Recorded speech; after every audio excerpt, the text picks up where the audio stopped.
Hello everyone, good morning. Hope all of you are safe. Welcome to the webinar by Department of ECE, St. Joseph Engineering College, Mangalore and IEEE Mangalore subsection. We are happy and delighted to host the second webinar of our ECE webinar series 2020. Today's webinar is on foundation skills and knowledge required to thrive in the field of semiconductor by Dr. Shivananda Koteshwar, Group Director, Synopsys Inc. Before we start, some housekeeping rules that need to be followed are as follows. Mics are muted by default. Please use chat box for any queries and questions to the speaker. You can post the questions during the session itself, and all the questions will be answered during the Q&A session at the end. The slides of the speakers will be made available to the participants based on speakers' discussion. The recording of the webinar will be available on SJEC YouTube channel in a week's duration. The webinar is purely on the basis of gaining knowledge and self-improvement, but we cannot 100% guarantee and certify that without an assessment. Hence, and also this is difficult to be done in an online mode. Hence, please do not ask for certificates, it will not be provided. Feedback link will be shared at the end of Q&A session. Please fill it. It will be helpful for us to improving our future webinars.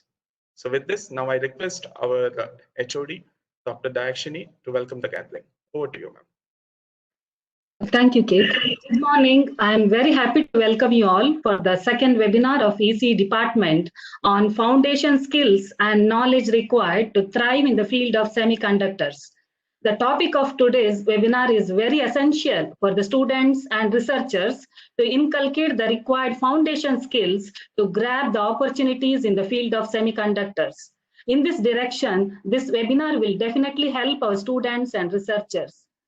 Today, we have with us most renowned speaker, Dr. Shivananda Koteshwar, Group Director and R&D Head, Synopsys Inc, Bengaluru, to enhance our knowledge in the field of semiconductors. On behalf of our management and staff of St. Joseph Engineering College, Mangalore, I welcome you, sir. I would like to welcome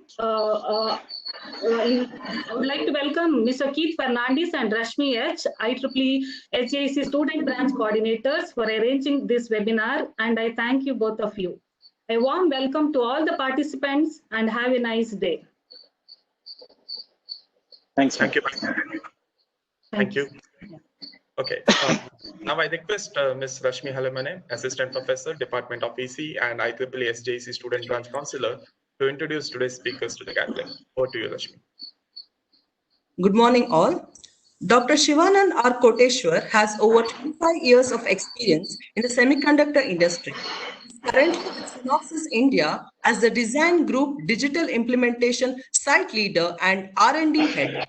He is a mentor of Change, Atal Innovation Mission, Niti Aayog, Government of India, SIG member, ESSCI, Electronic Sector Skills Council of India, and IET Skill Development Working Group member. He is extremely active in mentoring startups catering to EdTech and learning. He is a dedicated and passionate teacher who works with schools, UG, PG, and MBA colleges. There is a gap between academia and corporate. He serves as visiting faculty in leading colleges, universities across India in both engineering, design, and management. He is a Bengaluru Education Trust focusing on rural education and skill development. Bengaluru has started a free weekend school in Malavalli, Mandya. He is an executive program partner of Design Preparatory School. He also serves as the Board of Studies member of Mount Carmel College, BMS College, Indian Academic Degree College, and Dr. E. Polachi, and serves as an advisory board member in Orinco Academy and Vyasa International. He was the of the school, the Amantra Academy, and a professor in ENC department at PS University. He also served as an advisory board member at MS Ramaiah University. He has received a doctorate in education management and is an alumnus of IIM Bangalore. He also has master's degree in electrical engineering from OGI USA and BTech in ENC from Mangalore University. He has completed certification courses in Columbia Business School, implementing winning strategies and leading strategic growth.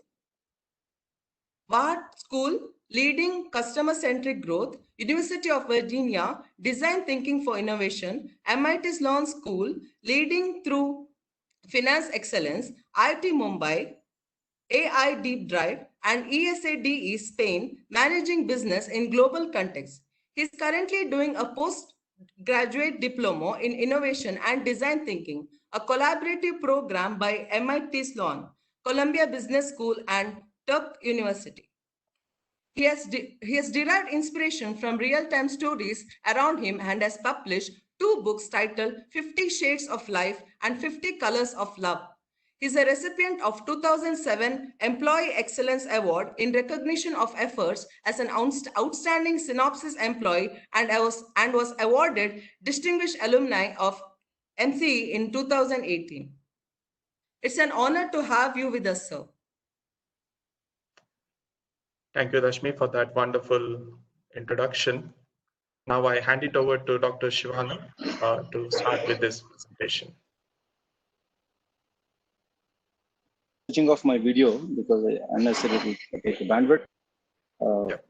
A minute. You can hear me well, right? Yes, sir. Please go ahead. So I think the title of my presentation was Foundation Skills and Knowledge, but I added one very important factor, which is the attitude, which is really required to thrive in semiconductor industry. And most of us know, and we've been told that only skills or knowledge will not take us far. Attitude is very, very important. So I thought it's better to change the title to talk about foundation of skills, knowledge, and health. These are my coordinates. If anyone wants to connect with me, please use this LinkedIn profile. I have 2 LinkedIn profiles. One is for the corporate use I use, and one for students and for all the mentoring sessions I do. So please use this LinkedIn profile. You will get the presentation slides later. A lot of my students are connected on Facebook.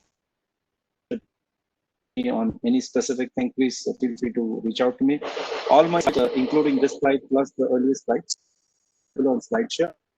And if you just go to slideshare.net, you will see all the slides which I presented our colleges and other forums. So with that, let me start my presentation. So this is I know most of you students are attending webinars left, right, and center. All the professors are taking advantage of this webinars in a COVID situation and forcing you guys to attend the webinars. So let me make it your words. I know some of you might be forced into this webinar. Some of you are really interested. So for the students who are forced into this webinar, I'll promise you that I'll make it interesting and worthwhile of your 90 minutes. 3 topics covering. Though I need to talk the opportunities and what should I do as a student, as somebody who started my career in semiconductors, and for us to understand the whole semiconductor industry. Without understanding the industry, it's not right to talk about what should I do. And apart from that, we also need to understand what are the challenges, why we are asking you guys to ramp up on specific technologies or skill sets. I think that's very important. So that's why I thought I'll give you a quick overview of ASIC flow and chip design challenges. Again, this is a very, very high level presentation, which might not get into the details. I don't know the background of the students. I'm assuming that most of you might be at least in your final year or in the 3rd year. So I've tried to suitable for you guys. But if you don't understand something or if it's completely over your head, please feel free to reach out to me in Q&A. I'll be more than happy to answer that. And finally, I'll end up with the agenda of today's talk, which is what I should do as a student to ensure that I have the right skills, technology, knowledge, and also the attitude, which is the semiconductor industry. So let me start with the overview of the semiconductor industry itself. This is the entire product life cycle. A person gets an idea. He wants to come out with a chip serving a specific purpose. So you might have all heard of the terminology called ASIC, ASICs. So application specific integrated circuit is a type of chip which is very specific to a particular application. And that is what most of us are talking about today. So we don't really spell it out as ASIC, we call it as ASICs. And ASIC is what this person wants to finally come up with. So he's got an idea. So he will represent this idea in some form. And this form is called as a hardware description language, which is nothing but a Verilog or a VHDL or a system Verilog. Why can't he use C or C++? He can, but as you know, the languages are not concurrent in nature, right? So hardware in real life is concurrent in nature, which means it's parallel in nature. So if you use C or C++, which is inherently sequential, it becomes a little bit difficult for us to model the real life situations. That's the reason why you have a hardware description language called, which can be Verilog or VHDL. If you know either one of them, it's perfectly fine, or the latest one is system Verilog, which most of the companies are using. So you represent the idea, the code. Once you write the code, you get into the implementation of this. We call it as place and route or physical implementation. Then finally, the first step is the floor plan. Then you finally have the whole implementation done. You do the testing. Then you manufacture the wafer. The round thing, what you see is wafers. The small boxes, what you see are the dice, which is the chipsets inside that wafer. And once the chip is manufactured, the die is manufactured. You do further testing to make sure that it's manufactured correctly. Then you package it. There are different kinds of packaging, but you package it in some form, put the connector, get inside a product. So this is how the whole idea, which a person has thought, eventually comes to the product. And today, if you talk about semiconductor, we are primarily talking about the first 4 boxes here, primarily in India. Most other ones are closer to manufacturing centers, either in Taiwan or in US or near the market itself. So the first 4 is what most of the companies in India are doing today. So before we get into the detail, we need to know how. So ENIAC in 1946, this is the first computer was invented, and this ran at a speed of 10 kilohertz. Today, your phone runs at 2 gigahertz, right? Your laptops runs at 2.8 gigahertz right now. So you can imagine this machine actually was 10 kilohertz. It consumed 140 kilowatts, costed about $2 million. It used 18,000 vacuum tubes. That's it, right? Today, we are talking about billions of transistors. And it took up 15,000 square feet of area, and it weighed 30. This is how we started the journey. And you can imagine where we are right now in just in 50 years, right? So that's the beauty of technology, and that's the beauty of the talent. This is where we are right now.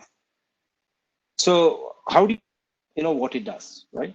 So first of all, it's very important to understand when we talk about chip design, we're talking about digital world, which is either 0 or 1s. One easier way to understand is an AND gate. You all have studied this in your 3rd semester or 4th semester.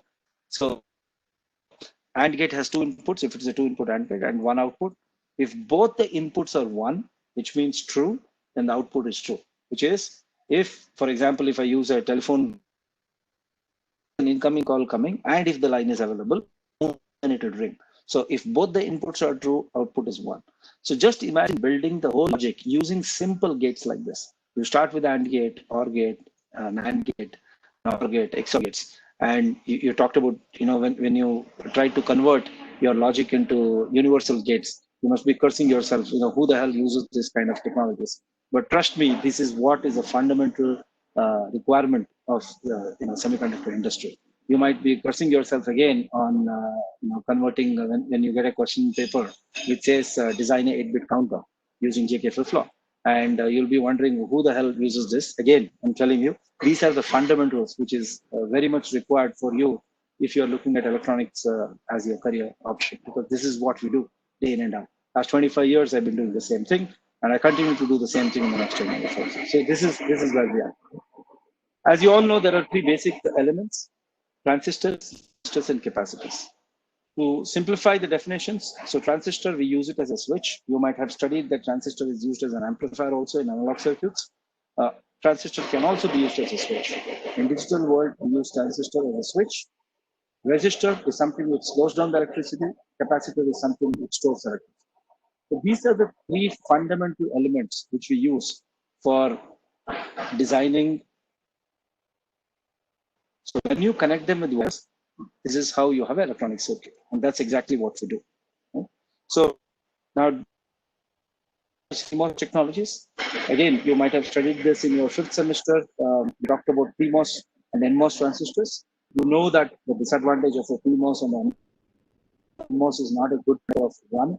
PMOS is not a good conductor of 0. So when you combine these two and build a circuit, then you get a different technology which is called as CMOS technologies.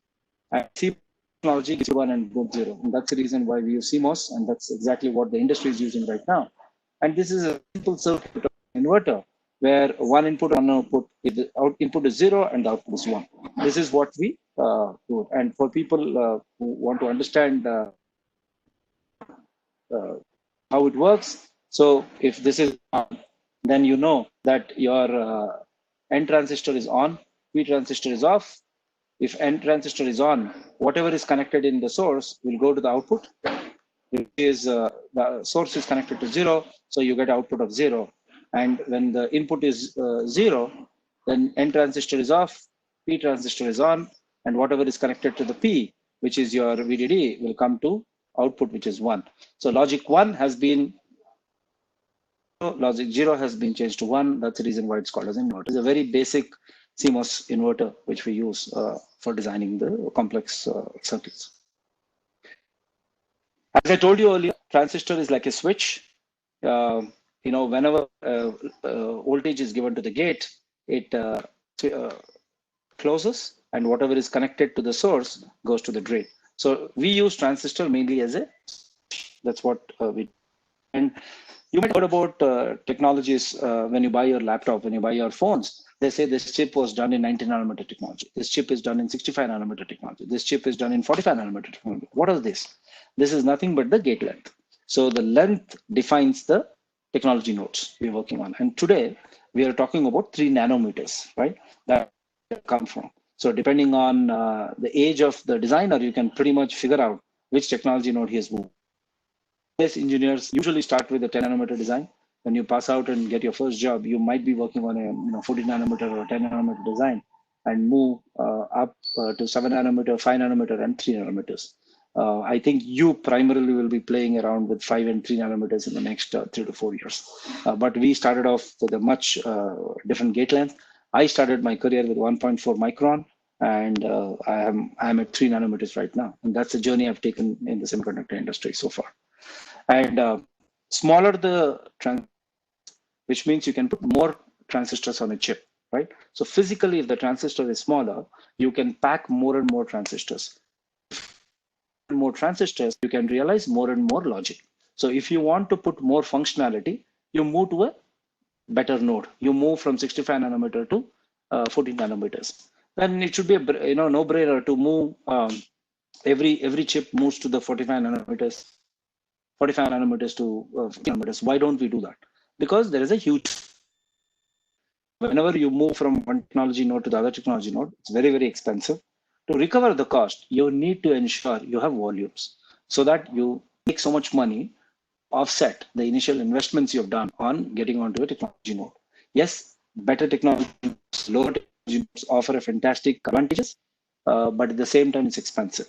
So unless you really want to know that you're going to sell it in millions of chips, you don't get into a lower technology nodes.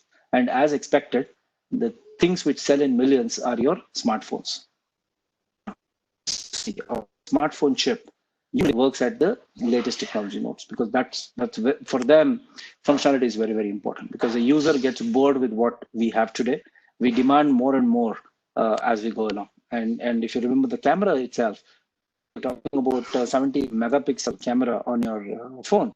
Just imagine the compute power which is required to process these things. So when you click a photo, by the time it comes onto your screen, the processing which happens, just imagine how fast and what's the memory it requires to do this. And that's the reason why smartphones are the first vertical which usually gets into lower nodes. What has happened? The market from 1970s, the biggest driver of semiconductor industry used to be government. Government used to define the technologies. Government used to invest on the capital earlier. But today, in the last 25 years plus, the whole shift is towards consumer market. So consumer, which is you and me, define the semiconductor market. So if you really look at it, what are we talking about? What kind of consumer products? You're talking about your game stations, you're talking about your TVs, you're talking about your computers, you're talking about the infotainment segment, the electronics, the fax machines, IoT devices, everything which you use. It can be, wearables, it can be smart glasses, everything. Right? Define what is needed from the semiconductor industry. Now, what are the challenges with that? Right. So, you and me usually ask three things, right? You want everything in one device. You don't want to use two devices anymore. Some of you might not even know that there was a product called pager, right? Which you beep when somebody is trying to call you. And you see the message. There was a one-line SMS used to get, and it will beep. So you just get a message in that, nothing else, right? And then you call using your phone. And people said, no, use a phone and a pager. I want to integrate it into one device. That's when the smartphone came and said, okay, here is a device which can be used to do both calling as well as receiving messages. Somebody said, hey, my phone, can you integrate it? Right? That's what has happened today. No more people, no more buys cameras anymore. Right? So today people are asking, I want a projector inside my phone. People are asking, I want a scanner inside my phone. There are so many people want everything in one device right now. That's one. Second person is you and me ask is, you want it to be smaller also. You don't want a bulky phone. You want to make sure that you can hold the phone in one hand. It's lightweight. You are able to communicate. You are able to do all the other things you wanted to do on the phone. The third one is, you want, this is your ask. What do you mean by this? For an engineer, when you say you want it all in one device, it means you want all the functionality in one device. I want it to be compact, which means it has to be smaller and smaller. Third one, I want it to run all day, which means the power saving has to be at the highest, and you need to focus on my power consumption in this. And who's buying this? It's a middle class, which means they value money. They don't want to just splurge on the mobile phone. So usually they used to say all these things, I need it in $200. They're saying, hey, can you just do it in $99? And we have customers who are saying it's in $50, and finally the market has come to $25. So this is the challenge we have. You want more and more, but for a lesser and lesser price. These are and if you want everything in one device, usually it becomes bigger. If it becomes bigger, it takes more power. These are three different dimensions. You want to make sure you improvise on all these dimensions, plus reduce the cost. That's the challenge we have for semiconductors, and that's what keeps me running, throughout my day, because that's a fantastic challenge to have. Every 6 months, you have a new challenge thrown at you. And if you are someone who likes challenges, who likes to solve complex problems, semiconductor will never, keep you unhappy. You always have challenges in R&D.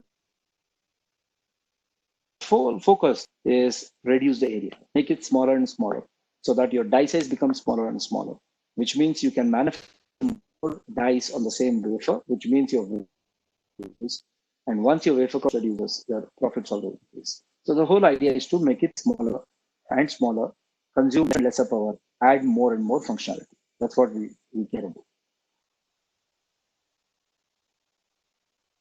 Owns 50% of the entire semiconductor trade.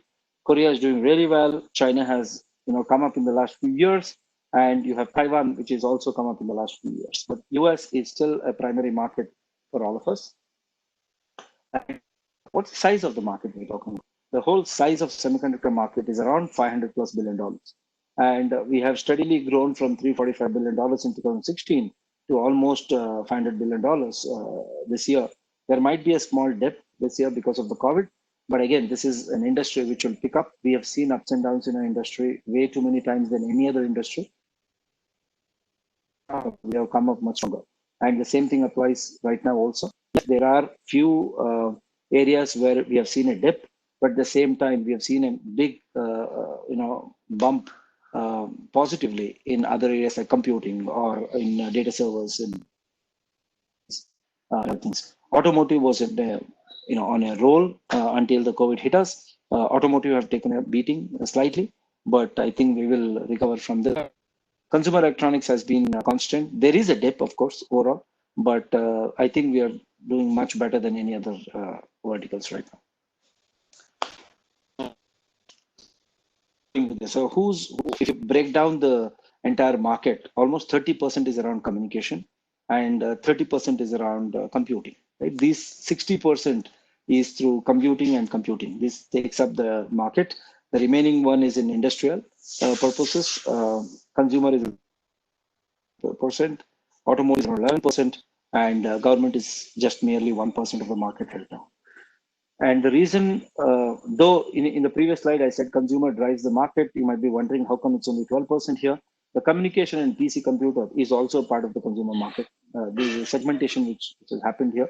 So overall, if you really look at the consumer market, it's almost 11 plus 12 plus 32 plus 30, which is what the previous slide also talked about. So where are we growing? Which areas we are seeing a fantastic growth in the last year? If you really look at it, head-mounted displays, it can be wearables, it can be smart watches, the system in automotive vehicles, other wearables, electronic vehicles. This actually is driving the market. This is where the growth is. This is where the market is growing about 20%. The other market, which is going at 10 to 15%, the graph actually summarizes the entire market growth. And where we have seen a very less growth, of course, is in your media players and DVD players and digital camcorders and other things. Nobody these days buys digital camcorders anymore for videos. So some of these markets has completely gone down, but at the same time, there are newer markets which has picked up. So this is summary of the revenue growth in the electronic segment in the next couple of years. And as I told, was done before COVID. There might be some dip in some areas, but again, the dip is not major. Sorry, very smooth.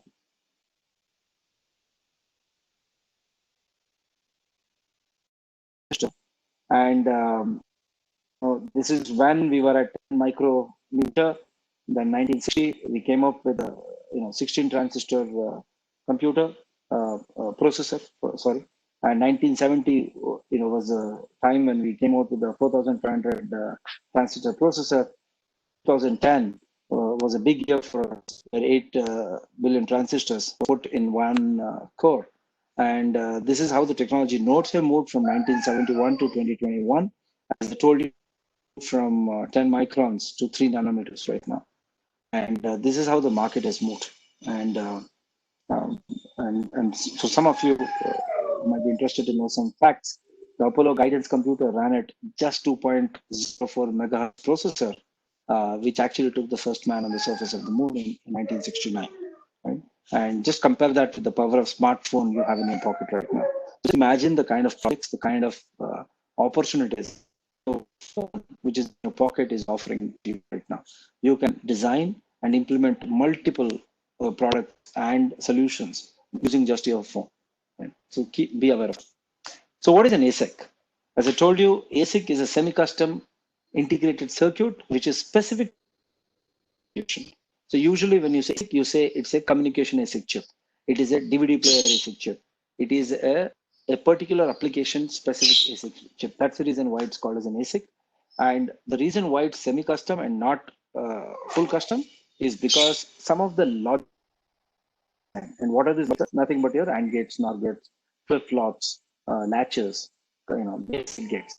So these gates are available. Somebody has designed and given it to you. All you have to do is use this basic gates and then build on your advantage of this offers is naturally the speed of execution. That's the reason why we use semi-custom. And 80% or 85% of the chips in the world use semi-custom design. And that's the reason why usually we learn about ASIC flow most of the times. What is the foundation and what is the law which is governing semiconductor growth? Gordon Moore, one of the founders of Intel, many years back said in a statement that the number of transistors will double every 18 months. So 1.5 years, the number of transistors you can keep on a surface will be doubled. And just imagine the power of this statement. What it means is every 18 months, you can literally double the functionality of the same area because you have double the number of transistors. So derived slightly something different from this. You can say every 18 months, the transistor size will cut down by, which means the chip size will be cut down by half. So whatever you took designed 2 centimeter by 2 centimeter chip. In 18 months, same functionality, you'll be able to do it in 1 centimeter by 1 centimeter chip. That's the Moore's law. Is it valid today? For products which we have seen last couple of years, and almost everything has followed the Moore's law in the last many years, right? 1970, if you map all the chips, all the processor chips and the DSP chips and the GPU chips till 2018 or including 2020, you'll see that the Moore's law is still applicable and it's going strong. Every couple of years, Moore's law and say that it's dying, but engineers have always surprised the market and said, okay, here we go. Here is how we have doubled the number of transistors. Multiple technologies, multiple methodologies help us achieve Moore's law year on year. In fact, we are ahead of the curve right now. So I mean, there are multiple movers. Let me talk about 3 major movers. One is a smartphone. The second one, as I told you, is automotive. And the third one is AI. This is what you learn. And if you really look at a smartphone today, you have cellular baseband, you have application processor, you have your Bluetooth, all your connectivity IPs like Bluetooth, WLAN, GPS. You have the receiver, and you have the LCD screen, card for memory, power supply, and SIM card. Very simple smartphone architecture.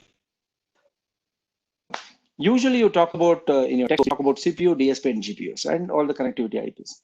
But if you really look at the smartphones today, you talk about NPUs, you talk about AI accelerated chip, talk about in neuromorphic computing, new chip, bionic chip, GN, MP, multiple new technologies have come. Yes, our textbooks needs to be updated, but you have an opportunity to actually do projects and also do your internship in these areas, right? So it might take some time for the knowledge base to catch up with what's happening in the industry, because the industry is moving really, really fast.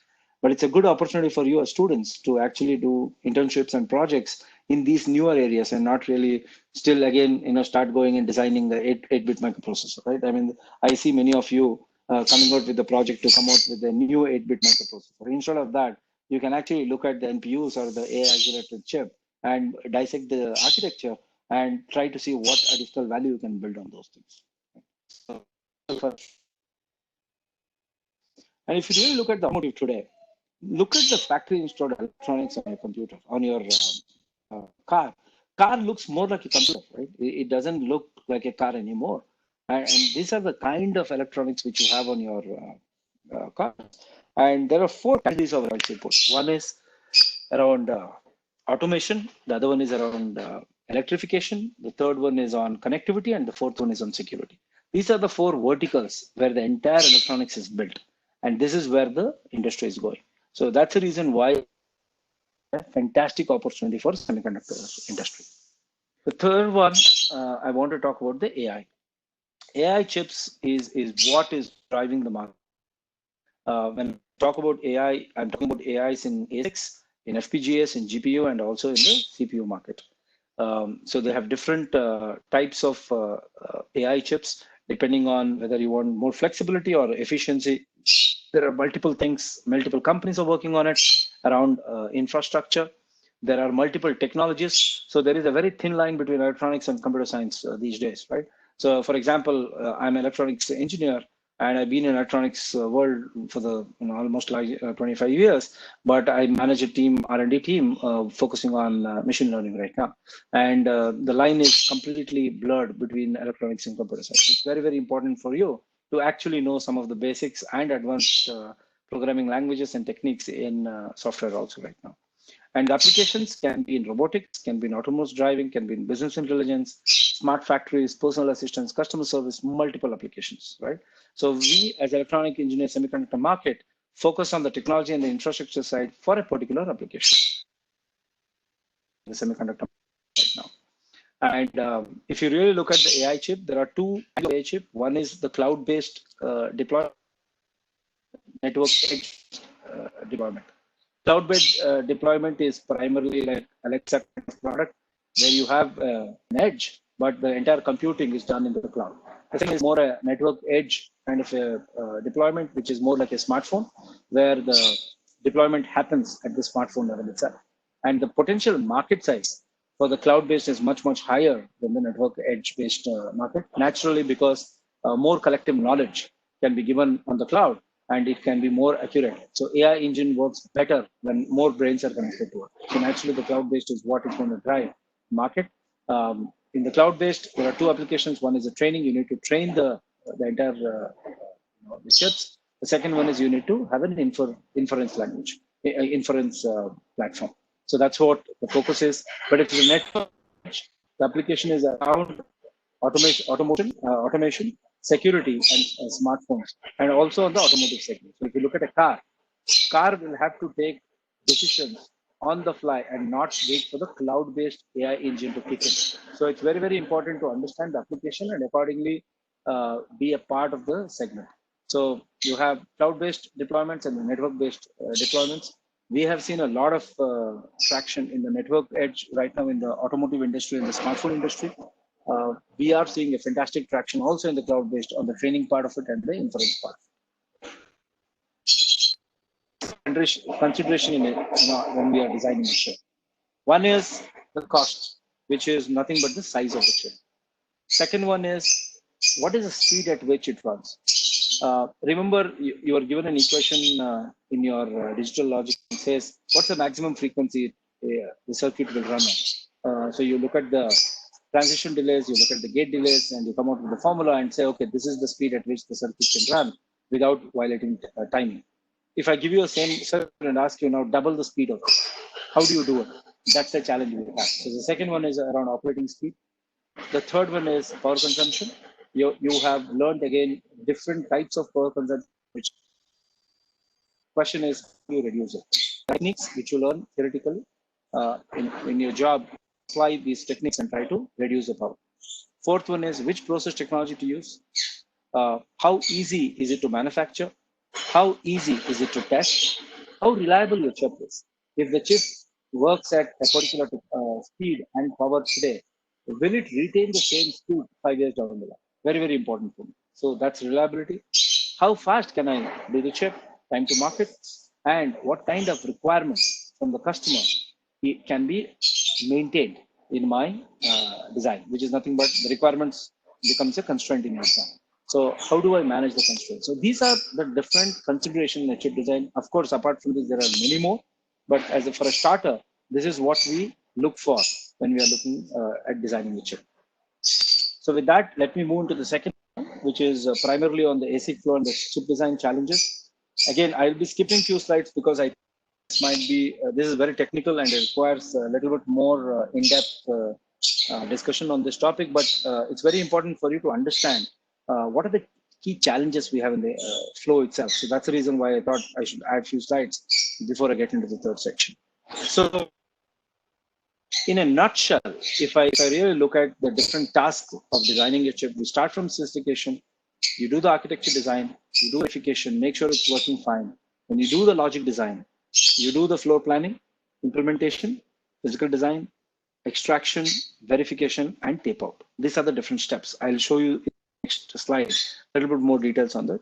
But remember the first slide I talked about, the product lifecycle. You start with specification, you end up with the chip. And these are the different steps which is required for you to take the specification to the final chip. So let me give you an analogy here. Right? So as I told you, you start from a specification, you go through different abstraction levels. What is abstraction level? Abstraction level is a representation of the same idea in a different format. Abstraction 1, abstraction 2, abstraction 3, all represent the same thing, which is nothing but the specification, but it has more and more implementation details.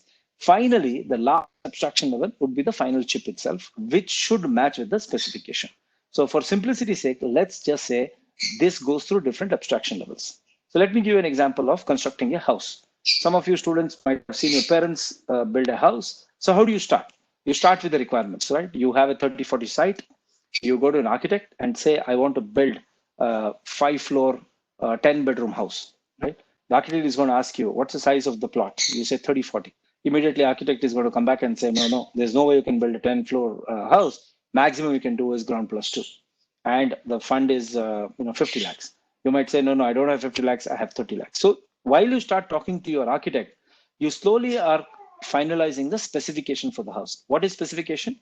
Specification is a formal way of representing your requirements. So you put the specification and you say, okay, in 30 lakhs, this is what I will get. This is how it will look. This is how it should function. Like this is the functionality of the house. I need to have a kitchen. I need to have this. I need to have that. So these are the things which is captured in the specification. Then usually he puts it on a paper, 2-dimensional. He uses a tool called as AutoCAD.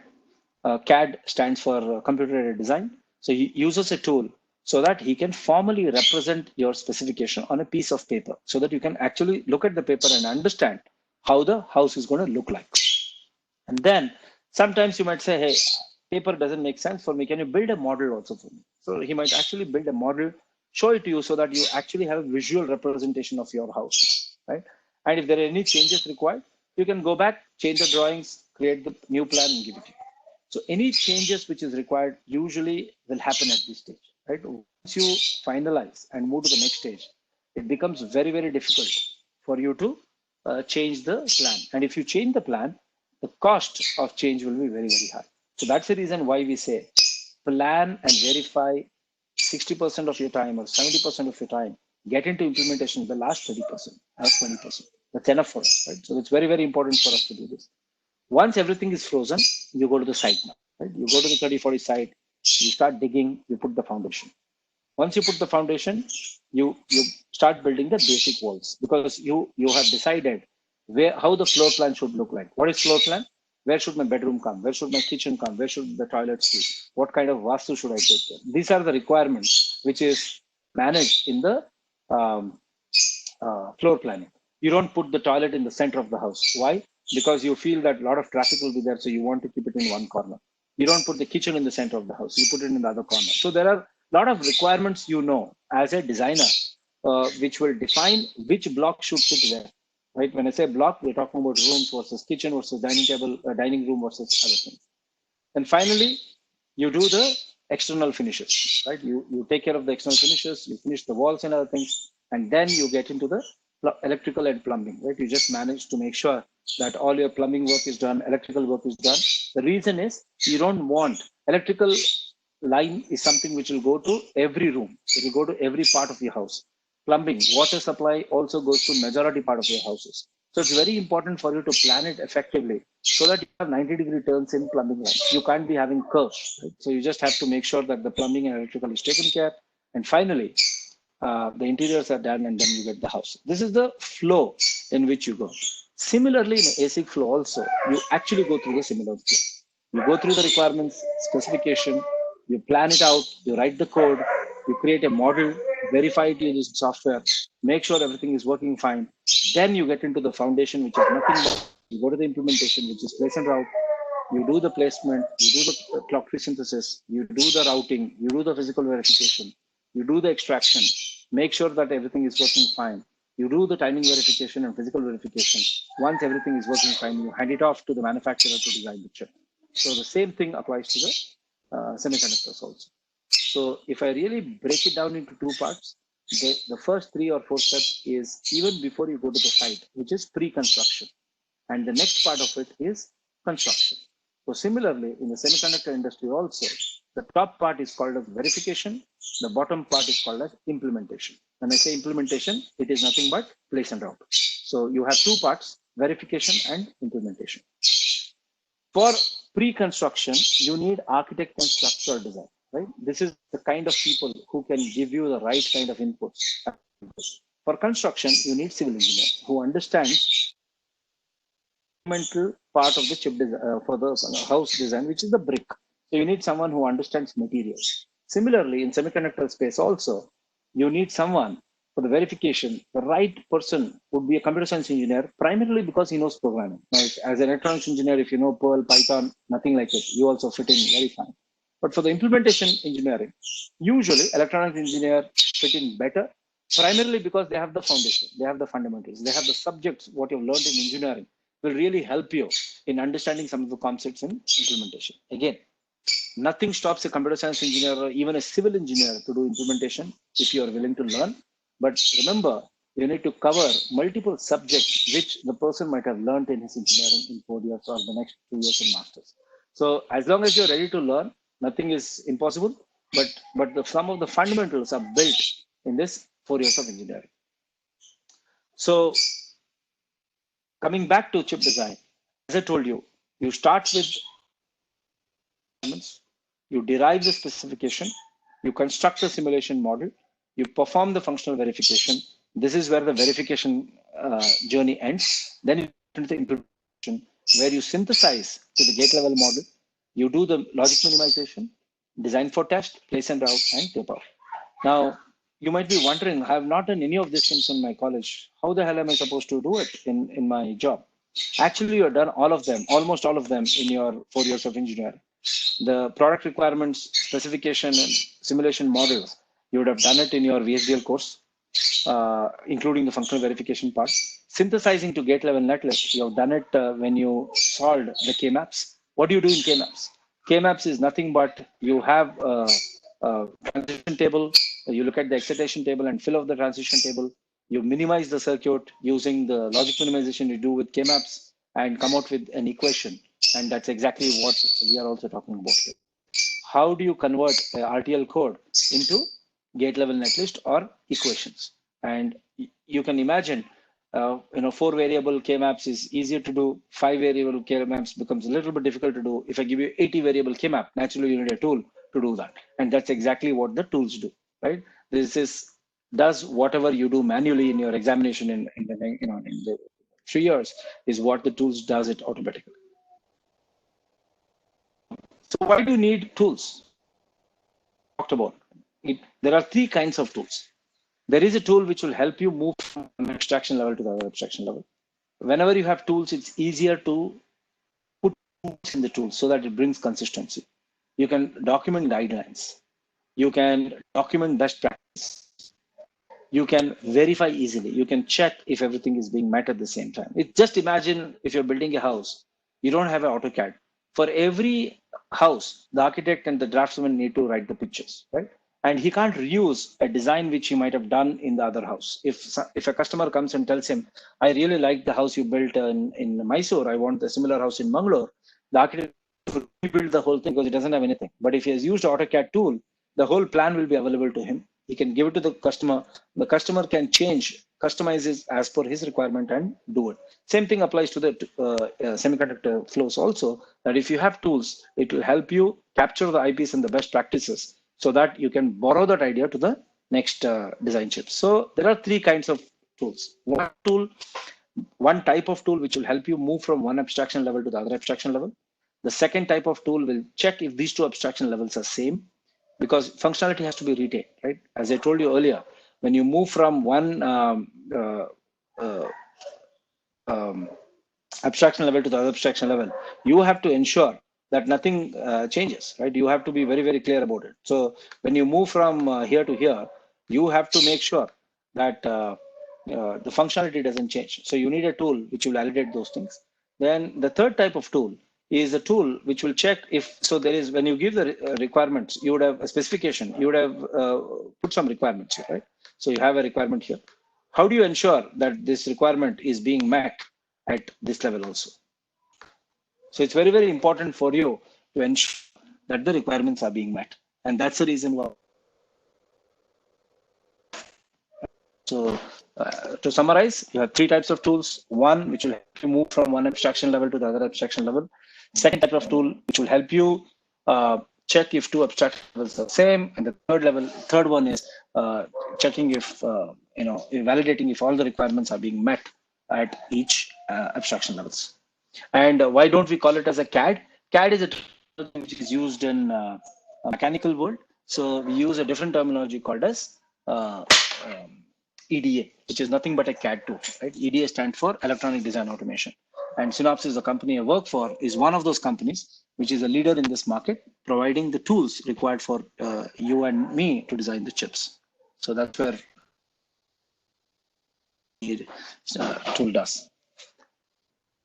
We talked about this, just to give you a pictorial representation of this. There are different levels of abstractions. The different levels of abstraction is nothing but moving from to a complete layout. Again, you've done it in your engineering days. where you actually take an equation, convert it into logic gates, and then build a circuit on top of it, and finally do the layout. And that's exactly what we also do.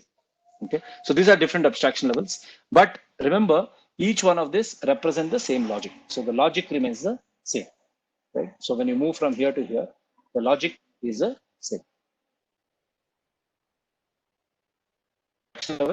Abstraction level is nothing but different way of representing.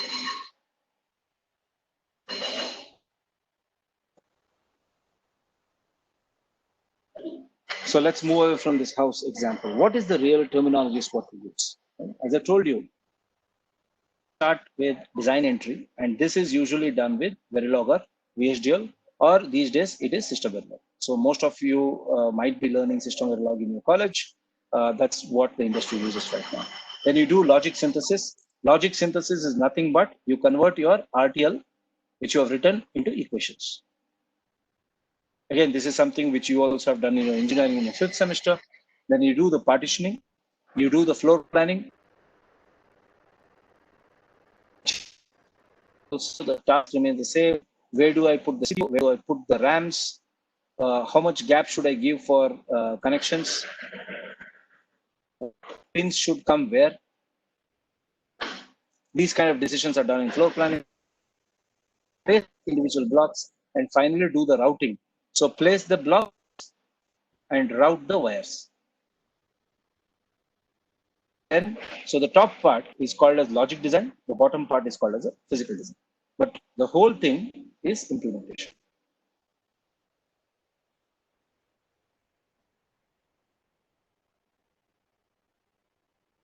So the slides will be there. So if you want to know if definition for each of the steps, I've written it in the next 2 slides. But in reality, it's not as simple as that. We go through multiple steps to ensure that the chip works efficiently. 3 things, right? Functionality, it should work properly. Power has to be lowest as possible. And all the constraints have to be met, which means it is to manufacture, to test, and it's reliable. Basic stuff I'm writing here. Now,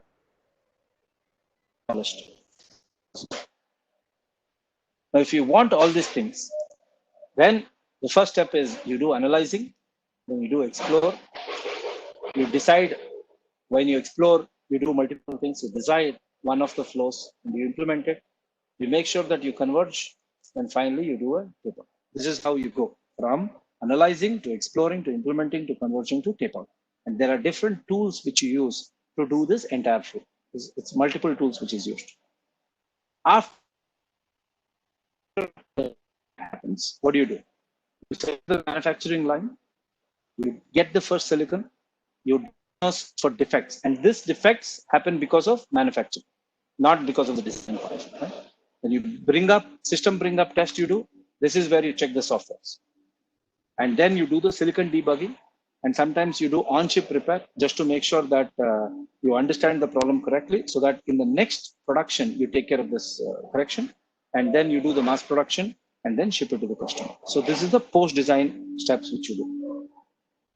Now, what causes bugs in a design? Main thing is person who's understood the specs properly. I think that's one of the fundamental challenges of the person who is writing the code. Miscommunication between teams. Very, very important. This is where your writing skills come. Right? This is where your communication skills is useful. Or untested usages. This is where your problem solving skills come to play. Right? Corner case behavior. Again, this is also, if you have not understood the it's very, very important for you to address this. So it's very, very important to have your critical thinking here. And what might be the challenges which will come, right? Complex protocols and IPs, right? This is where your knowledge part will come. and embedded hardware, software. This is where hardware and software knowledge comes to play. And this is again, digital and analog knowledge comes. I say there is a very thin line between a computer science engineer and electronics engineer today, because it's very, very important to identify this bugs well in advance. Otherwise, you will have a respin, which means you'll have to redo the entire. Just imagine when you're building a house, you forgot that you needed one more bedroom, right? And after the whole house is built, you tell the architect, hey, I forgot and I want another house to be built. You literally need to break the house, build a new one, right? The same thing applies to chip design also. If you forget something, if you misunderstood something, finally your chip, whatever comes out at the end, will be of no use. So it's very, very important to find bugs early in the cycle so that you reduce the cost and the delays. When you look at implementation, what is happening is ASICs is converted to SoC. SoC is system on a chip, which means functionality is increasing right now.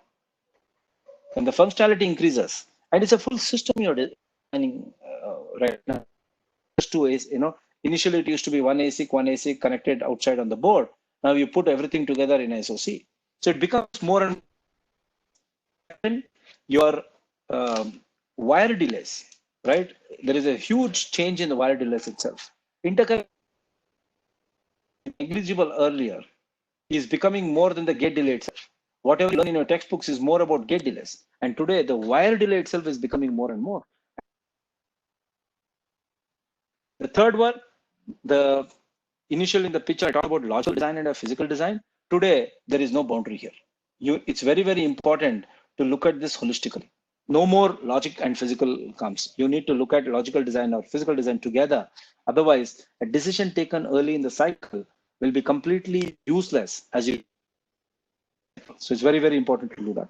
Finally, when you buy a TV, the life of the TV used to be 15 years. When you buy a color TV, the life of the color is 10 years. And today, you buy a phone, the life of the phone is 6 months, which means the volume, and you will reach 1 million, 2 million pieces in a week or two. So you don't have time. If there is a manufacturing defect, the entire lot will go for it. Earlier, if there is a manufacturing defect, you would have sold mostly 10,000 pieces in the first month.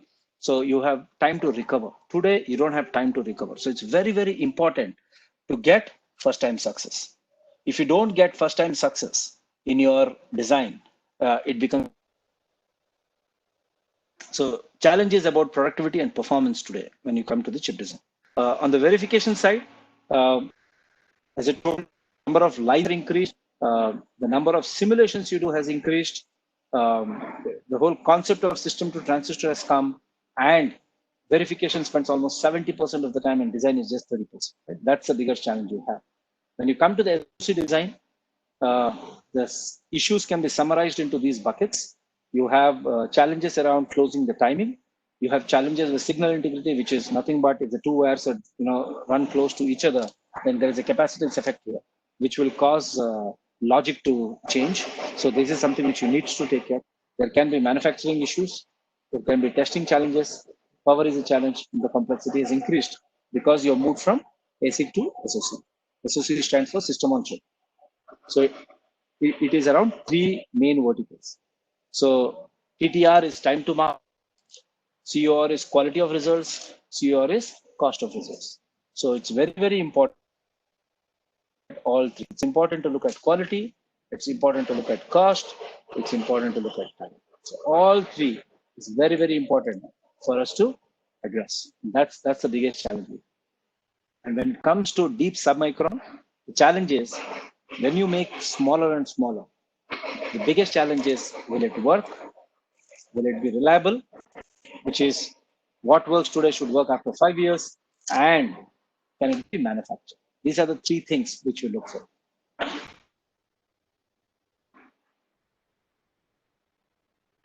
Challenges. Let's look at what are the opportunities we have in the semiconductors. So first of all, you must be wondering why companies are coming to India. And the answer I get is India. No, in companies like Qualcomm, Intel, Synopsys, Cadence, coming to India not because of cost, it's because of the talent, because of you and me. Right? It's because of the quality of talent we have in India. And look at the technologies, right? Whether it's big data, video analytics, or UI, mobility, we are literally at par with US. And that's the reason why companies are coming. There are newer areas where we still have to do a lot of catch up, for example, NLP or in SDLs, but we are there, we are getting there, right? The challenge primarily, if you really look at the industry, they are here, right? And if you look at it, we are at par compared to the US. So that's the reason why we are, companies are coming to India, not because of cost of it. The total number of people, talent, is around 30,000 engineers. The key location is Bengaluru and Hyderabad. Yes, we do have companies in small teams in Mangalore. We have teams in Pune. We have teams in NCR regions. But the key location is still Bangalore and Mangalore for here. The reason is what are we working on? Primarily on the next generation processor to support the AI/ML. I think that's where the thing is for us. And we are leading the digital transformation, the ecosystem partnership, and building capabilities. I think these are the three different verticals in which most of the multinational companies are working. We call it as GCC, Global Capability Centers or competence. This is where the market is focusing on. This is why companies from China, companies from US, companies from Europe are trying to set up base in India. India Semiconductors, the primary market is again is in the consumer space and the telecom space. This is where the two markets are in India, and automotive also has increased, and the wireless products. So that's where the whole market is right now. What kind of companies are there out there? So it can be a design company who's designing chips for JTech, Qualcomm, Intel, AMD. These are the companies who design the SoCs. And then you have EDA companies, which actually provides the tools for these design companies, like Synopsys or Cadence or Mentor. And these are the companies you have in Bangalore, Noida, and in Hyderabad. Then you have services companies. Services companies like an extension of a design company, where they have niche talent and and processes which will help design companies to achieve the designs. So they are like they work as an augmentation for the design companies. And then you have hardware companies where you look at companies which is providing the intellectual blocks like processors or DSPs or memories or connectivity IPs or analog IPs. There are many companies doing this, and there are companies in India also, multiple IPs, which can be used as a plug and play for a design company in the SoC. So again, a lateral example I can give you is when you're building your house. Today, you get companies which is just focusing on kitchens, right? So if you want to have a kitchen, you go to a shop which actually sells you modular kitchen. He just asks your size and just puts the kitchen in your house. Nothing IP kitchen provider, right? He's expert in kitchen IPs. There are garden providers right now who will just go and, you just have to tell your balcony size. He'll come and put the garden out there. So he's a garden IP. Similarly, in the chip design, there are companies which is offering multiple IPs, intellectual properties, which can be used as a plug-and play for the design companies, because you don't have to reinvent the wheel. That's the reason why you have. These are the 4 categories of companies which will come for placements in your or when applying. Okay? And what do they require for? I mean, I looked at all the companies, and I look at the requirements. They say we need BTech and MTech with good GPA. We need someone who's a quick and continuous learner. We need a problem solver. We need somebody with good attitude. They ask for digital design fundamentals. You know why? They look at VHDL or they really look for computer architecture, microcontroller, and though it is electronics job, I hope you understand why some of these backgrounds are. They also look for certification courses and say if you have done it. It's not mandatory, but if you have done it, that's something which they will prefer. Then naturally, soft skills is something which they definitely you need to have. As I told you earlier, look at the challenges you have in your chip design, right? Soft skills to address that. So that's the requirements you have in any of these 4 verticals right now. If you look at where the opportunities lie, it is always in the transition, right? So when connectivity became wireless, when electronic meters became smart meters, when incandescent light became LEDs, energy shortage became green energies, accessibility became affordable, See, every transition actually has given an opportunity for us. Pick the transition which you like, where you are passionate about, and try to identify the industry in that particular vertical. You will get multiple companies working in these kind of transitions and transformations. So it's very, very important to understand the area you want to focus on. I think that will help you with your career better than trying to say, I want to be a designer. Doesn't matter which vertical I'm doing. Doesn't work for a long time. You need to really look at the vertical, you need to look at the horizontal, and try to find the right match which matches your potential. Going and getting a job. Some of you might be interested in research opportunities. Fantastic. India requires more researchers. If any of you are looking at continuing to do a master's program or doing a PhD, and again, depends on the study area you're interested in. If you're interested in evolution, you can look at genetic algorithms. If you're interested in biodegradation, you look at prediction models there. If you're looking at life as a study area, you can look at cellular automata. So if you're someone who gets inspired by nature, then you can look at ants, termites, and bees. If you're interested in that area, which is also called as a new area called as biomimicry, that's something which I'm really interested in right now. I started studying that. That is where the emergent systems come from. If you're interested in brain, you can look at neural networks. If you're interested in life, again, you can look at artificial life. Immune systems, artificial immune systems, patterns, it can be rendering. If you're looking at spread of diseases, you can look at communication networks and protocols. If you're looking at intramembrane molecular process in living cells, you can look at membrane computers. So every study area you're interested in, I mean, this is just a small list of topics I've found, but you will find a good research opportunity. So there is enough opportunity for you as a researcher. The journey is different for a researcher and somebody who joins a job. So don't compare a researcher's life with the,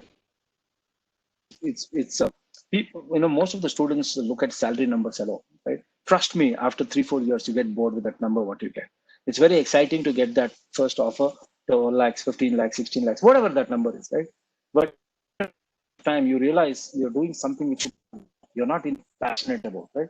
So please look at areas which makes a difference in this, which matches your passion and your interest. I think that's very, very important for you. It will take some time. I'm not saying that the day you pass out, you'll get these ideas, but you'll go there, you'll get there. The day you get there, pick the right area, invest time and energy in that area, and master that area. That's very, very important for you. Somebody asked me, what is the research opportunities in semiconductor space, for example? Machine learning is one area where I think it can make a huge difference in semiconductor chip design. We are looking at integrating machine learning algorithms in every flow steps right now. How can I use machine learning for synthesis? Machine learning for verification, for example. So machine learning and AI will play a very, very important role in that's a good area to look at, right? So that's one advantage you have. This is a very busy slide, so let's not get into the details, but really, I mean, look at the requirements. What are they looking for? They're looking for someone, who's not a specialist, because in 4 years, there is no way you can have a specialist in any of the topics. But in what you have learned. In 4 years, you have multiple subjects, at least 30 subjects. Pick 4 or 5 subjects where you can come out and say, I am strong in these areas. Very, very important. When somebody asks you, what's your strength? You should be able to tell. Ask me any question in digital logic, I'll answer. Ask me any question in analog, answer. Ask me any question in communication. If you don't have a strength in one area, then it doesn't work.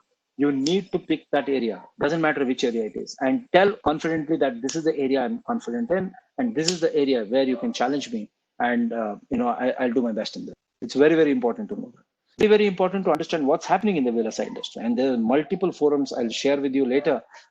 Be prepared to learn all the time, right? Be a lifelong learner. If you think this is the 4 years I'm going to learn, I will never touch my textbook for the next 20 years, then you're in a wrong, you have a very bad dream, and you'll wake up very soon, right? So that's not going to happen. You need to upgrade yourself. You need to be a lifelong learner if you really want to build your career. And as I told you earlier, get fundamentals right, whether it's digital logic, whether it's your VHDL or Verilog. Again, when I say VHDL, Verilog, I don't care about your syntax, right? Do you understand the concepts of constructs? That's very important. Simulation and synthesis tools, computer architecture, for example. And many companies are offering trainings right now. Many of the engineering colleges have tied up with trainings and offering courses. Not a bad idea to take the short-term courses. I'm not saying you finish your engineering and do these short-term courses for 6 months. I'm saying integrate it with your 4 years. Try to do it in your summer programs and try to finish it. That's one thing which you should try to get. And as I told you, technical skills alone will not make you successful. It's very, very important to work on your soft skills, cross-cultural work environments, demanding customers, deadlines. It's very, very important to build your personality and soft skills. So please look into that. And also your communication skills and interpersonal skills. And problem-solving skill is what will take you far in any field. So try to work on the problem-solving skills you have. So what kind of jobs are available right there? The jobs are designers, which means you can be architecture design, you can be a logic designer, you can be a physical designer. You can be someone who is in the place and route team, which is doing the layout of the chip. So we usually call them as a PD engineer. You can be a verification engineer who's actually verifying somebody else's design. And there are, so broadly, it's verification, validation, designers, and implementation, which is place and route. These are the 4 or 5 different types of jobs which is available out there. Slide earlier, India produces more than 5 lakh engineers, but R&D suited people are only 40,000. What is R&D? Research and development. Most of us are very good in development because you know what to do, but you know how to do, right? That's the most of us don't have the skill set required to be a good R, which is a research guy. The research guy doesn't mean writing papers. Research guy is someone who picks up a problem statement, as goes deep into it, comes out and tries different, identifies a solution, fixes that problem, right? And for that, you require a focus in one particular area. And unfortunately, in India, we have many designers, but very few. We have a lot of developers, but very few researchers. And that's where, though we call ourselves R&D, 80% of the time we are doing development, only 20% of the time we are doing research. That's where the gap is right now. So that's more important to fill. And become a good researcher, you need to have, your attention to details has to be very strong. You need to love problem solving. Your critical thinking skills should be very high. You need to have a broad knowledge of all the topics, but at the same time, you need to have depth in 1 or 2 topics. Very, very important. That's the DNA of a good R&D engineer. When I talk to companies, right, Havit actually did a survey with all the companies and asked them, what are the biggest challenges you have? And the biggest challenge was, the first one is employability of graduates. They say, hey, everybody has finished 4 years of engineering. They might even have 70% marks. But when we check them, they don't know anything. That's one of the biggest challenges they have. The second one is, they say people don't stay.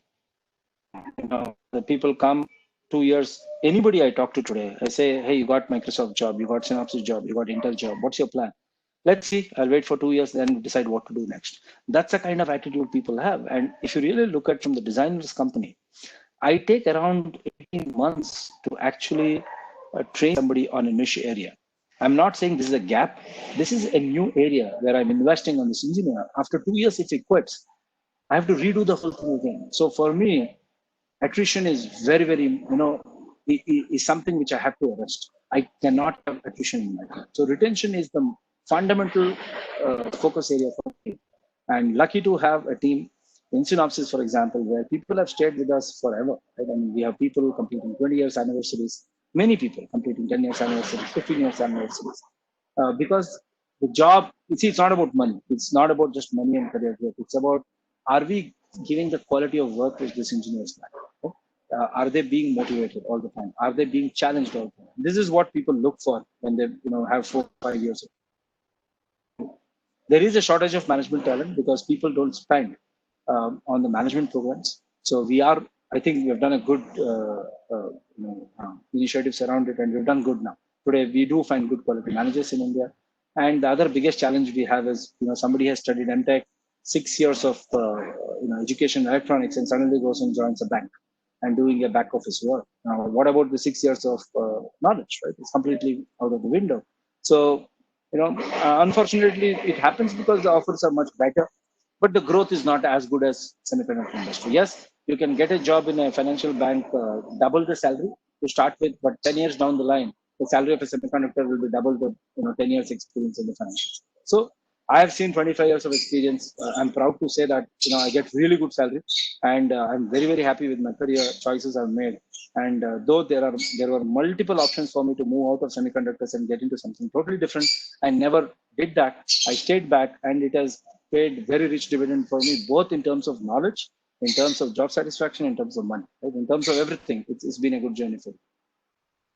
So if you're a college student, and there was a question, right? Somebody asked me, how the hell do I improve my employability index?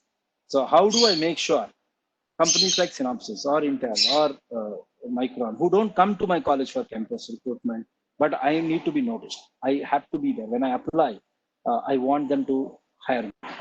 So create a differentiator. Everybody goes through the same 4 years. Everybody learns the building blocks. Learn to stitch them together.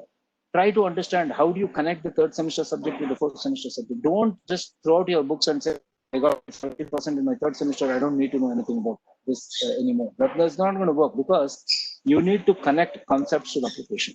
You need to think of an application and say, hey, these are the different concepts, which is very, very important for me to understand. Right? Understand the problem statement itself. That's one of the biggest strengths you can have. Do you really understand? See, everybody looks at the problem statement, jumps into solving it. Even before that, do you really understand the problem statement? If you understand it better, refine it better, state it better, state the unstated in the problem statement. So spending time on problem statement is a fantastic thing you can do. Improve your debugging skills. End of the day, debugging skills, whether you're an implementation guy or a verification guy, will help you. So that's the differentiator you can do. Participate in extracurricular activities. Anything, doesn't matter, whether it's sports, whether it's arts, whether it's cultural activities, doesn't matter. Do participate in extracurricular activities, because that will give you that additional dimension in your personality. Improve your writing skills. Submit papers every opportunity you get. It might get rejected, no problem, but keep submitting papers. Every semester, from third semester onwards, you should be submitting paper. You have at least 7 or 8 papers submitted by the time you finish your engineering. It can be for the simplest conference within the college or outside, doesn't matter. Use every opportunity to present what you have learned to the class, to the college, to the forums, doesn't matter. Keep doing it. Solve puzzles, because problem solving is very, very important for you. Whenever you get free time, pick up a puzzle book, look at some of the puzzles online, solve it. Very, very important to keep your mind sharp. Be up to date on latest technology, trends, productivity tools, and social media platforms. I'm not asking you to go browse Facebook quotes from someone, but I'm saying there are fantastic technology which comes on some of the social media platforms. Do time on that and do it. And invest on your master program. It's a debatable topic, but I personally feel it's very, very important for you to do your masters, because it gives you that depth which might be required in 1 or 2 areas. I'm not saying you need to do full-time. It can be a part-time, doesn't matter. But try to invest on your education, because it will give you rich dividends at the right time. And supplement your knowledge, because college can do so much, the professors can do so much, but there is so much of information available on the net today. Go sign up for programs. Look at Stanford or MIT. The entire course is available for us. Look at the IIT courses, which is NPTEL courses. The course is available for us. Look at these things and try to improve your employability skills. Build on IPs created by your professors and seniors. In a previous batch, one of your senior team might have already built some IPs. Instead of redoing everything, why don't you just build on top of it? I think that's very important. Professors are working on a problem statement for the last 4 years, 5 years. They would have got stuck in somewhere. Why don't you talk to your professors and pick up from that area instead of trying to recreate the whole thing? Develop software in college. Professors, talk to your manager and find out if there is a problem statement. Can software program which needs to be built, doesn't matter, because it will really help you understand the problems, debugging skill, problem solving skills, look at the architecture of the entire problem statement and the solution architecture. It actually helps you develop your personality in multiple. And publish applications on app stores, Windows Marketplace or Android. You can do websites. Looking at the community, multiple free tools are available right now. You can talk to your professors and be the research assistant for them. Doesn't matter whether you get paid or not. Spending 2 to 4 hours a week with your professor is a fantastic thing to do. Right? You might not be a PhD student, doesn't matter. You might be an engineering student, but still work as a research assistant under a professor, because you will understand the joy of working on a small problem statement, going deep in it. And talk to the professor, they'll tell you. There'll be one small problem statement. They'll be working on it for 4 years, 6 years, 10 years. Why do they do that? Because it was not solvable, right? And they will solve it. It will take time. Similarly, there are problem statements in our industry also, which requires you to have that grit and determination to go deep in that area and solve the problem. And if you don't inculcate these behaviors and skills in your engineering days, it's very, very difficult for you to pick up these skills. You can still do it, out about it, but it takes time. So look at these things. If we have someone who's already joined a company, or in your first 3-4 years of experience, remember, don't depend on your manager or company for your career. Don't ever go to your manager and say, tell me how will I grow. That's not the right thing to do. You define your career. You own your career. You own your growth. So you need to make a plan for yourself and look at what are the different options I have. It can be Stanford courses. It can be MIT courses. It can be doing a project. It can be talking to your manager and asking, instead of sitting idle, do you have something which is pending which I can work on? Do certification programs on Perl and Python. Start introductory courses on machine learning, for example. Synopsys, Cadence, Mentor have fantastic documentation on their website. Read it whenever you get time, start reading it. There is a website called as deepchip.com. There are multiple articles over there. Try to spend some time on that. Learn on methodologies, new methodologies, whether it's UM methodology or analog language. Spend on that. And again, supplement your knowledge with online courses. There's no end to it. Look for long-term success and not for immediate salary. Again, a request I have for all of you guys. Don't look at designations and salary. Look at the quality of projects being. Sometimes companies offer a very high package for unattractive jobs. Think about it, right? Think about what your life is going to be after you join the company. Only if it excites you, join that, right? Relevant technology or projects during your interviews. Very, very important. Improve your problem solving skills and debugging skills. As I told you, solve puzzles. Be diligent and methodical. Very, very important for you to build a career in semiconductors. Improve your documentation skills, presentation skills, and reading skills. You need to improve your reading skills. The spec will be 250 pages, and you should know how to read it fast. It's very, very important for you to do it. Be up to date on technology trends, productivity tools, and other things. And there are multiple ways you can assess yourself. Is a good friend of mine, Ramdas. He has put few things as, if you learned verification, why don't you assess yourself? Right? Many templates and forums are there. And don't be a generalist, be a specialist. Very, very important. You cannot say, I know A, B, C, D, E, F. Instead of that, you can say, I know A and B very, very well. I don't know C. Perfectly fine. So please try to be a generalist. Don't be a generalist, be a specialist in this industry. And all of us get only 24 hours. Right? Divide your day properly so that you can do it wisely. Otherwise, you'll not be able to concentrate on your career. From information industries, company websites. Go to Intel.com, go to Samsung.com, go to MediaTek.com. You'll get all the information about the company. Go to read the blogs, look at the newsletters, look at the press releases of these companies. Look at the social media platforms where you can go and like a Facebook page or a MediaTek Facebook page or a Synopsys YouTube, or follow the CEO of Synopsys, RDGS, Twitter follow. You will get to know a lot of information on these things. Of course, LinkedIn is always there for you to connect. Read about the autobiographies of some for historical perspective. If you really want to understand the whole genesis of, let's say, GPU, there are biographies where people have written. Read it so that you understand that market very well. And there are books by major players in the target industry, right? If you look at automotive, you look at AI, if you look at any vertical, there are fantastic books which is being written on that. There are really good movies which has been made around the Silicon Valley and the semiconductor space. Look at it if you're a movie buff. Follow the industry association like IESA. Multiple conferences are happening around you. Try to attend, because as a student, it's almost free for any of you to attend. So try to attend these conferences. And today's, thanks to COVID, everything is virtual. So you should be able to attend any number of. Finally, remember, the opportunities lies not in a particular vertical, but at the intersection of two verticals. It is not in home. It's not in transport. It's not in health. It's not in building. It's not in cities. It's in the intersection of transport and building. It's in the intersection of transport and health. It's in the intersection of health and cities. It's in the intersection of health and home. So the opportunities lie in the intersection of two verticals. And that's the advantage you guys have. It is up to you to identify these intersections and identify what kind of opportunities can be created in this, junctions. I think that's what you should be focusing on. So that's what we call it as a compound applications. So look at compound applications all the time when you're looking at a vertical.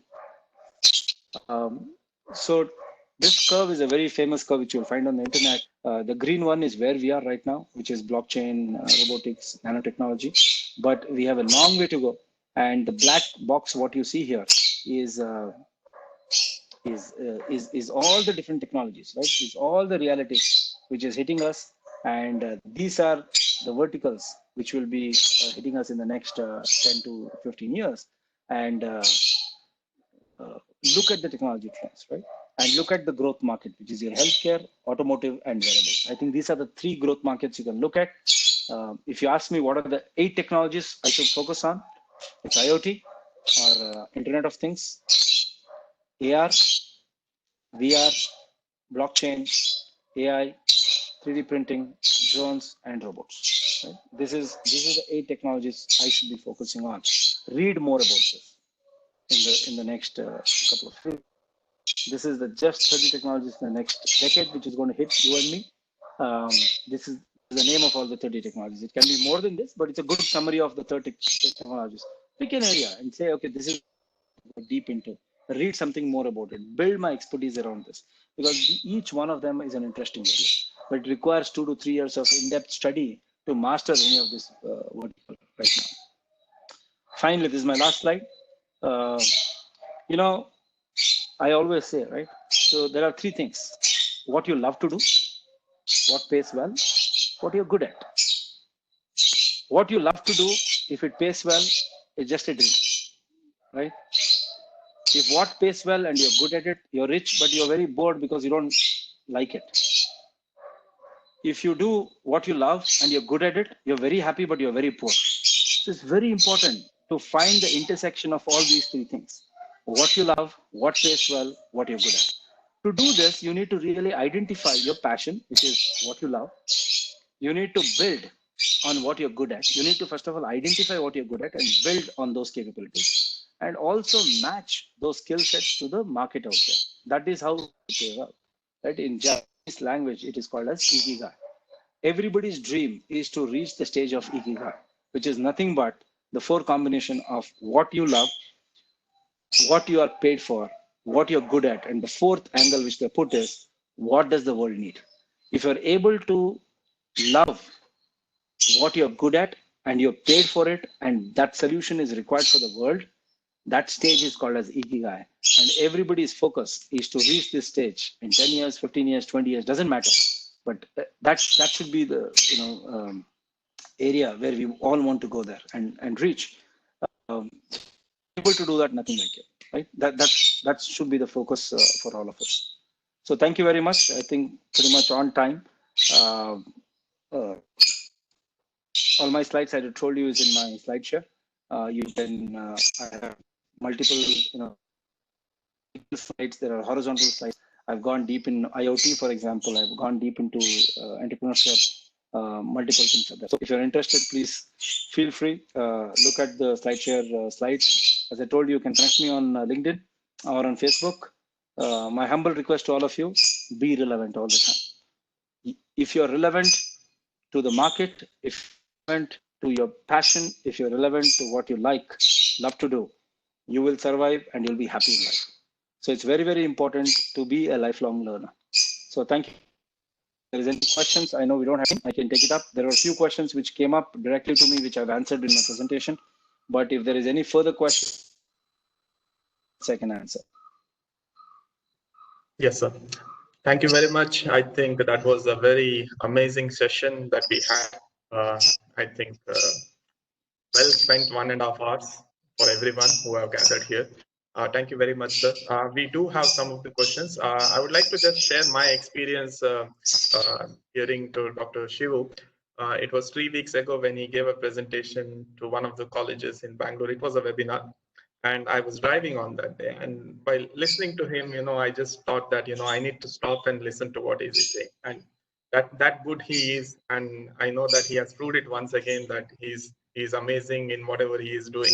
Thank you very much, sir, and you have been a truly inspirational person today, and I think all of us have benefited from the presentation that you have done today. We have So few there are questions. 4 questions. Let me quickly answer that, right? So Yeah, industries are demanding system Verilog from freshers, but in the syllabus, we're learning only Verilog and VHDL. So what do I do? I'm in the board of studies of multiple engineering colleges. They have already changed the syllabus from Verilog to system Verilog. So I think it's just a matter of time before the college syllabus will change to add system Verilog. But if you know Verilog, learning system Verilog is not difficult. So please don't wait for the syllabus to change. Pick up the system Verilog courses and start doing it. I think that's something which will be very, very helpful. Second question is, what's the difference between analog layout, which we do in our colleges using Virtuoso, and physical design?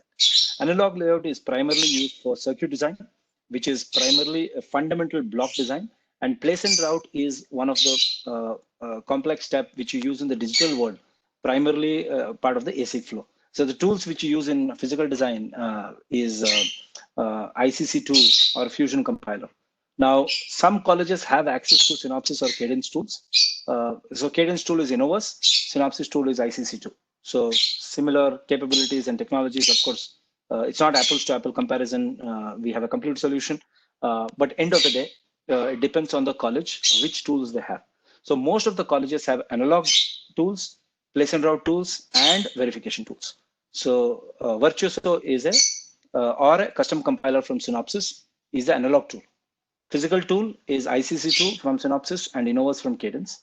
And you have verification tools, which is VCS from Synopsys. So these are the 3 different categories of tools the colleges buy, usually from Synopsys and Cadence. Third one, we see a lot of hiring happened in 2017, and suddenly it has reduced because of pandemic. What would be the future for us, right?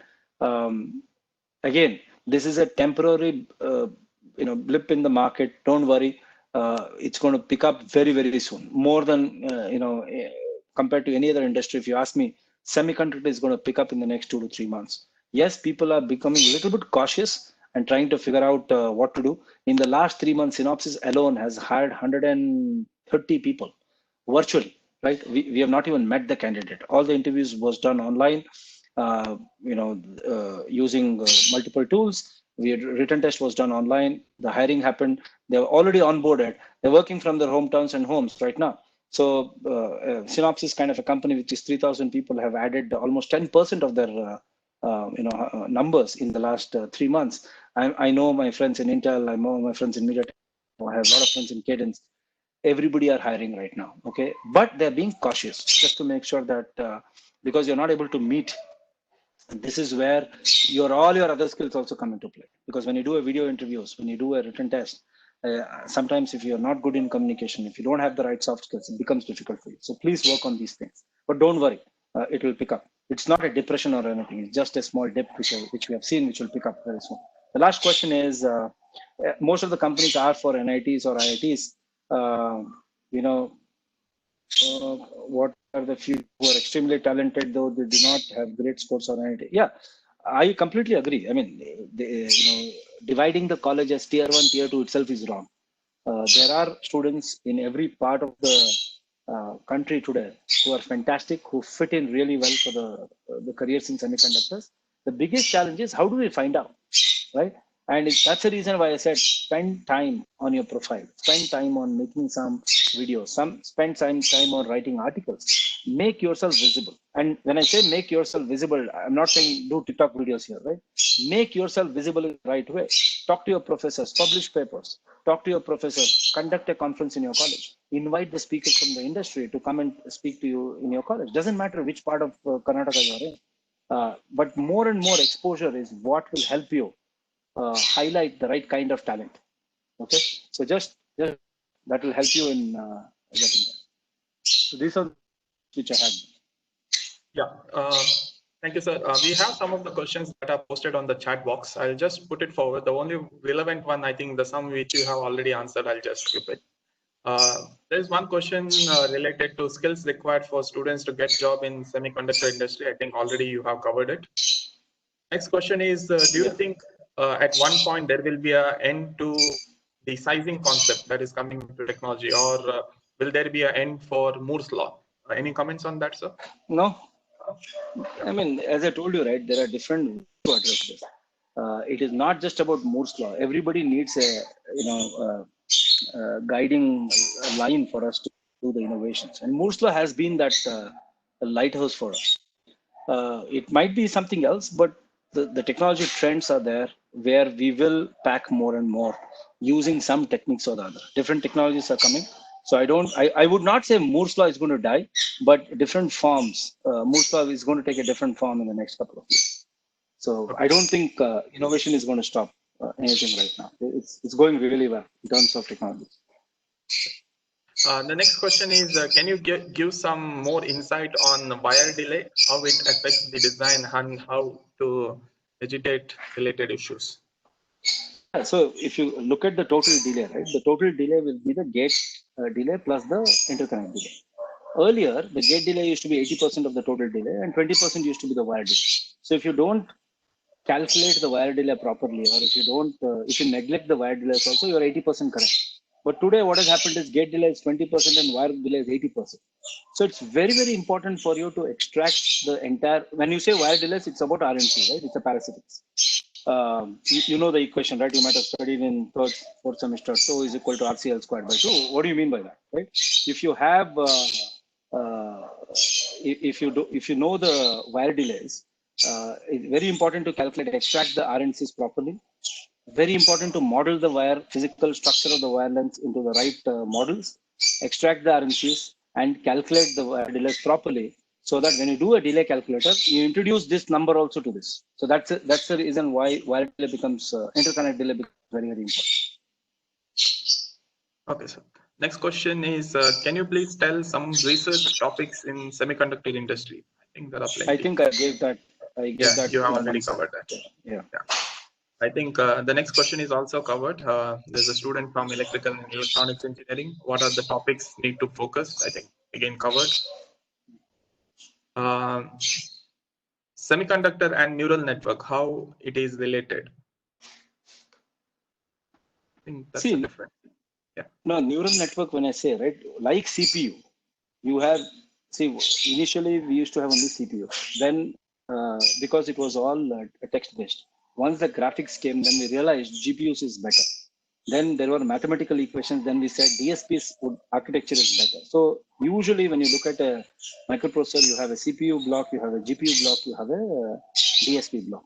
Now what is happening is more and more neural network is coming. So we are saying none of these three cores actually is suitable for a neural network kind of algorithm. So that's where the NPU is coming now. Neural process unit is coming.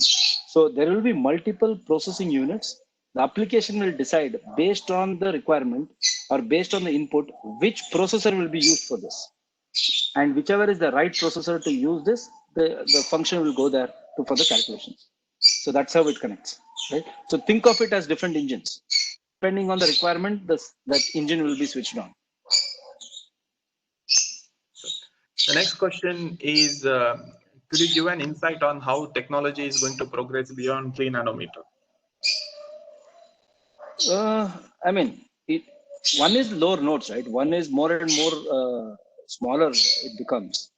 You can pack more and more transistors on the same die, which means more functionality can be packed in. So it's just about, what functionality needs to be added to your phone, what functionality needs to be added to your TV, what functionality needs to be added to your processor. Right? That's where technology is going to take us forward. Okay. The next question is System C or C++ like HLS likely to replace traditional RTL flow? They are trying. There are companies which is doing fantastic in trying to get HLS high-level synthesis, which is nothing but don't write it in HDL codes or using Verilog, Visual or System Verilog. You actually write the code in C++ because the same code can be used both for verification and design. But yes, some part of the design can be replaced with the high HLS, but not the whole thing. There are still some challenges to be taken care. but it's a good field to look into. What are your Synopsys opinions? also is working in this area. Okay, sir. The next question is, what are your opinion on PDK engineer requirements? See, PDK stands for physical design kits. So these are, kits which is used for doing the basic custom cells itself, right? So PDK engineers are primarily engineers in the analog side who are actually building this basic fundamental kits, which is used by the library designers. Again, this is a very niche area where you see a lot of companies hiring engineers because library creation is some big task in India. There are companies in Hyderabad and Bangalore actually developing these libraries, and this is one niche area where we see a lot of engineers joining these companies. So the skill sets required would be again the tool expertise and understanding of the that vertical, which is more on the design rule check, which is DRC, and LVS stands for layout versus schematic. So these kind of tools. So it is primarily tool specific skills which needs to be there. Yes, sir. If you learn a tool, you will get this required skills. How we can get internships in companies like Synopsys, Cadence? All the companies, including Synopsys, Cadence, Intel, we advertise it online, and you are definitely welcome to apply. But as I told you, when you apply, we look at your resume. If I don't find something interesting, again, when I say interesting, I don't mean your GPA. GPA definitely helps, but with the GPA, we look at all the other things you guys have done and then take care of it. 25 years I've talked to people, and every time I hear the same reason: why didn't you get a good GPA? I come from this background. My mother was not well, father was not well, my cousin was not well. Please don't do that. You have an opportunity to, all of you, depending, irrespective of which part of Karnataka you are in, which part of India you are in, it's your fundamental right to focus on your subject, get good marks. You cannot tell me that 4 years I could not improve my GPA. Yes, there are semesters where you might go down, but next semester you need to pick up. If you don't pick up and you are an average person and you want to apply to the tier 1 company, it's not going to work, right? You can't say, I didn't do anything in 4 years, but next 10 years I'll do wonders. What guarantee do I have? So I look at GPA for that reason, to see your consistency.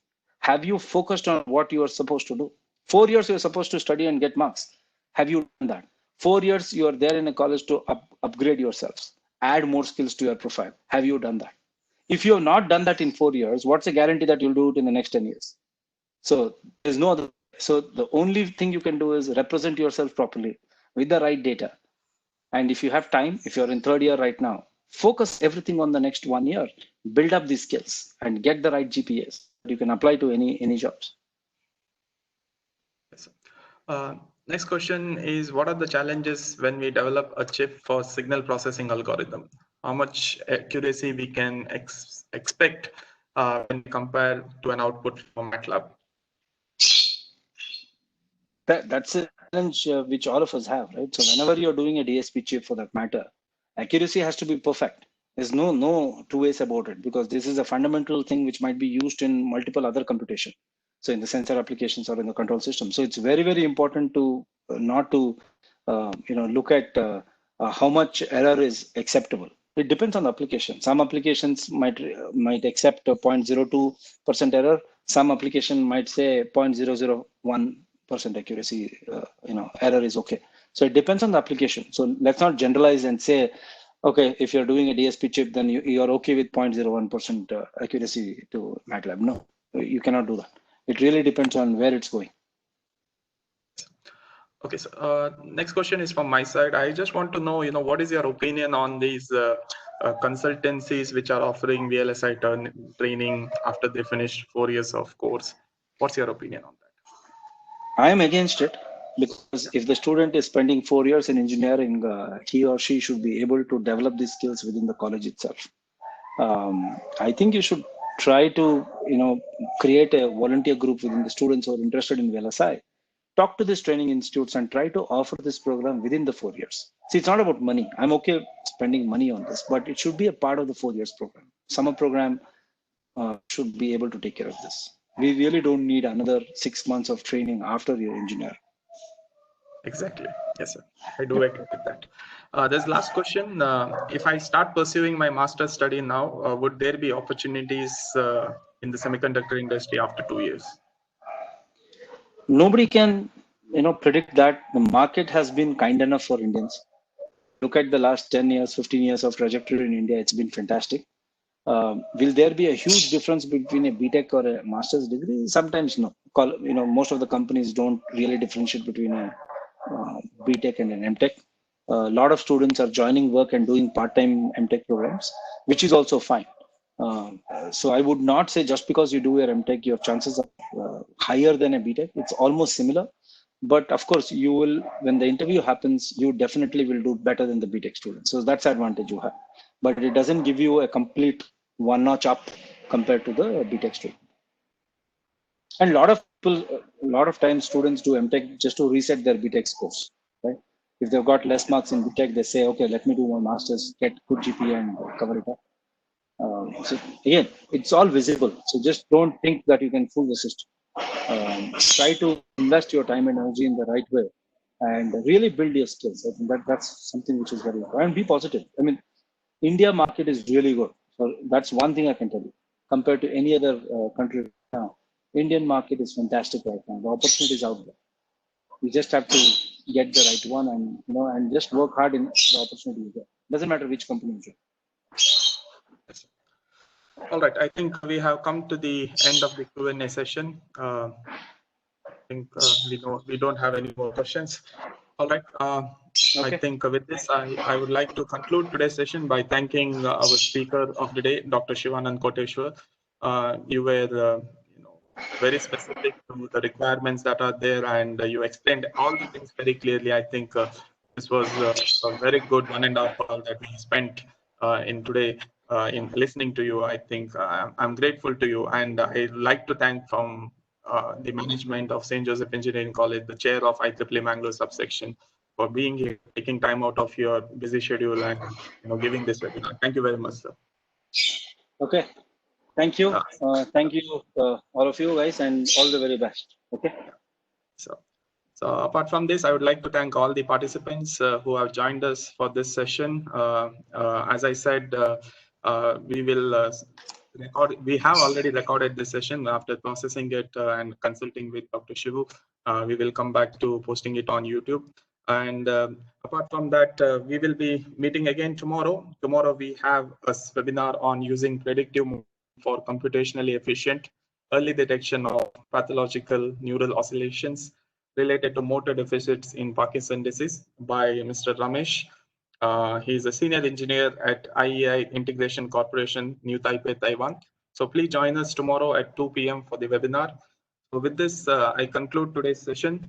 Thank you very much for joining us. Thank you very much. And I request Rashmi to post the feedback link in the chat window so that we can get some feedbacks.